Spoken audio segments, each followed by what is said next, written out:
Dear Minister Tovar, dear Minister Umania, ministers, distinguished guests, colleagues, friends all, thank you to Costa Rica for hosting this first Latin America and Caribbean regional program ministerial summit on environmental sustainability. Costa Rica has a long demonstrated commitment to sustainable development. With 99% of its domestic energy generation coming from renewable sources, Costa Rica is a global frontrunner in renewable energy. Its renowned approach to ecotourism provides a true global standard. And Costa Rica is also one of the few countries globally to have succeeded in reversing deforestation, with almost 60% of Costa Rica now covered in rainforest, up from 40% back in 1987. And of course, Costa Rica is providing real leadership by facilitating important and productive exchanges like this one. Well-designed and well-managed environmental sustainability efforts are an important source of greater productivity, supporting the creation of more and better jobs, while facilitating greater trust and social cohesion. The OECD estimates that a well-executed green transition could increase job creation across the Latin American and Caribbean region by 10.5% between now and 2030, over and above the baseline scenario. Latin America and the Caribbean are home to 1/3 of global freshwater resources, with a large endowment of minerals needed to produce low-carbon technologies. That provides Latin America and the Caribbean with massive renewable energy potential.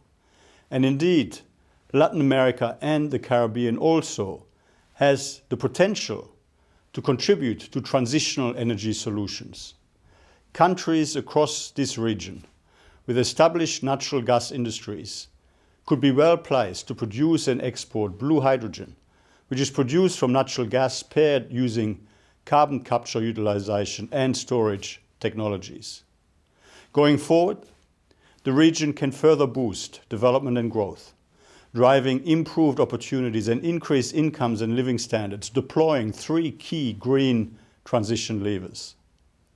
First, by supporting the development of new sectors with well-coordinated innovation and labour market policies. This includes encouraging the development of relatively labour-intensive green technologies. Well-designed, active labour market policies will be essential to boost the skills of workers transitioning into these sectors.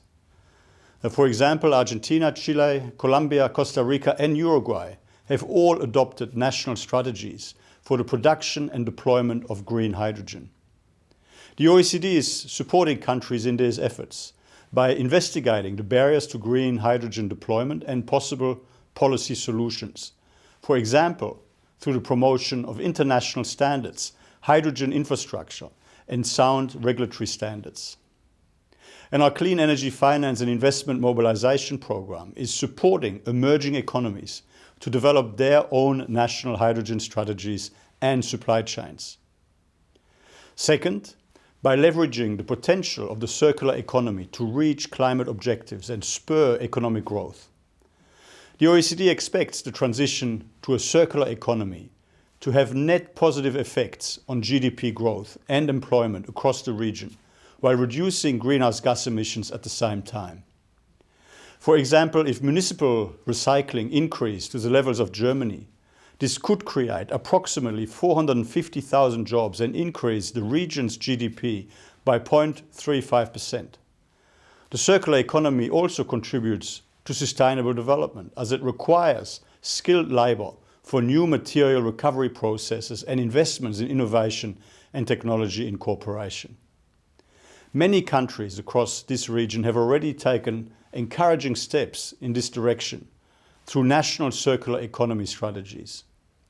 The OECD's Resource Efficiency and Circular Economy Project provides policy guidance to further develop these opportunities, including with respect to plastic waste and metal production.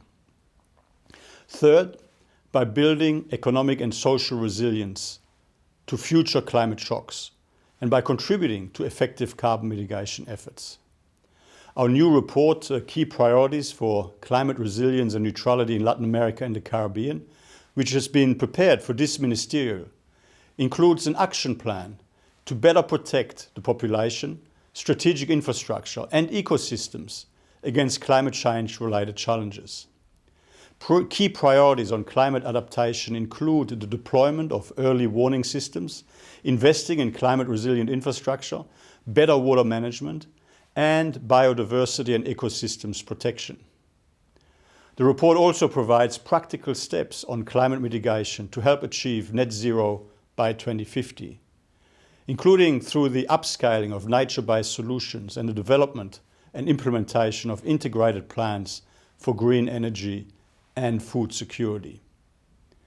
8 countries from across the Latin American and Caribbean region already take part in the recently established OECD Inclusive Forum on Carbon Mitigation Approaches, which is designed to optimize the global emissions reduction impact of our collective efforts by facilitating better data and information sharing, evidence-based mutual learning, and inclusive multilateral dialogue.